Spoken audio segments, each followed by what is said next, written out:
Victoria Osteen. She and her husband Joel Osteen minister to millions on TV every week as co-pastors of America's largest church, the Lakewood Church in Houston. She is also a best-selling author, out with a new book, Exceptional You, 7 Ways to Live Encouraged, Empowered, and Intentional. Please welcome Victoria.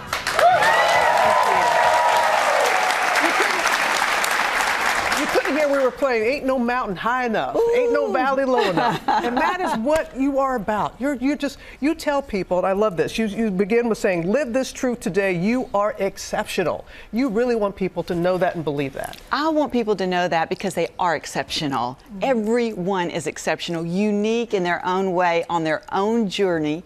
But sometimes we feel ordinary, we feel common, and that's why this message of being exceptional is so important. Just because you're exceptional doesn't mean everything's going to be perfect. Right. But knowing you're exceptional can help you overcome challenges. Well, you have 7 principles that you say that can help us be encouraged and empowered. All of them are important, of course, but what one stands out to you? You know, I really feel like that when we understand who we are and whose we are, and we get our identity from that, and not our identity from social media or other people. I mean, it's great to have mentors, Robin. I mean, mentors. Mm-hmm. I mean, you know, I look to you, and you are an amazing woman. That's kind of you.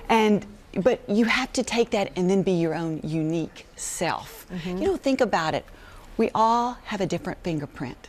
There's not one person ever born in this world that has your fingerprint. That's how unique every one of us are. Mm-hmm. And you also talk about loving well, to love well. You and your husband, I'm not saying he's here at all, but you and your husband celebrating next week 32 years. Tomorrow. 32 years. Someone said 3 decades, and I was like, huh?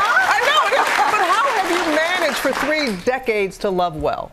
Well, you know, as far as Joel and I are concerned, we have learned lessons in our marriage, and that's the key, learning from your lessons, growing through challenges and not getting stuck or getting bitter. But we've learned respect is one of the most important things you can have in any relationship, because respect equals value. Yeah. You know, what you value, you're going to take care of and respect. And I think that's so important, not to just throw words around that you don't mean. Even though they may make you feel good at the moment, it's not worth it in the long run. And you've got to have those core values in common, don't you think, as a base? That helps. Absolutely. You have to have common ground. Mm-hmm. And I just believe at the end of the day, opposites attract, they say, right? So that you think, that doesn't make sense. Well, you have to have your core values very close. I mean, you have to be agreeing on these core principles. I agree. I think we have Sean. Is Sean here? Where's Sean? Yes. Oh, hey, Sean. You have a question? You have a question? Hi. Lovely to meet you guys. I'm a nurse, actually.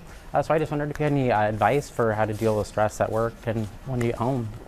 Well, you know what, Sean, I'll tell you what, I applaud you. Taking care of people, being a caretaker is exceptional, and you are exceptional. I know that it's difficult sometimes to shut things off, but when you're at home, you have to understand that what feeds your soul is so important, because self-care for yourself is not selfish.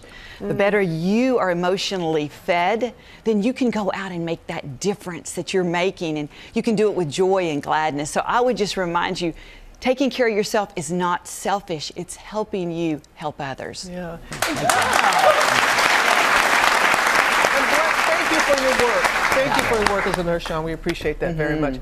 Okay, we see you here, but you know, people want to know, when you have to have down moments. We all do. So what do you do when you are down, depressed? How do you get out of that? You know, challenges come to all of us, Robin. Sure. No one's exempt from challenges. The pressures of life, when they start to get me down, worry, stress, sometimes I worry about things that don't really matter, but they still come into my mind. And you know what I've learned? This one little practice that I like to do. When I feel just things crushing down on me, I imagine that I have a helium balloon. And I begin to put those cares and those concerns, those things that I can't do anything about, I put them in this helium balloon. And in my imagination, I hold it out. and I look up to the heavens, and I just release that balloon up to the heavens with all my cares, with all my worries, and I just say, God, I can't do anything about this, but you can. Yeah. You know, the things that we can do something about, the things that we can change, we should.